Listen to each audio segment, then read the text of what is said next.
He awoke to the huge, insect-like creatures looming over his bed and screamed his lungs out.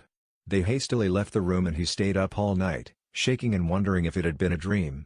The next morning, there was a tap on the door. Gathering his courage, he opened it to see one of them gently place a plate filled with fried breakfast on the floor, then retreat to a safe distance. Bewildered, he accepted the gift. The creatures chittered excitedly. This happened every day for weeks. At first he was worried they were fattening him up, but after a particularly greasy breakfast left him clutching his chest from heartburn, they were replaced with fresh fruit. As well as cooking, they poured hot steamy baths for him and even tucked him in when he went to bed. It was bizarre. One night, he awoke to gunshots and screaming. He raced downstairs to find a decapitated burglar being devoured by the insects.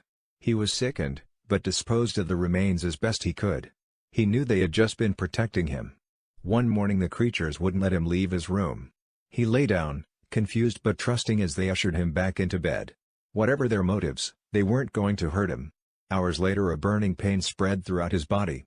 It felt like his stomach was filled with razor wire. The insects chittered as he spasmed and moaned.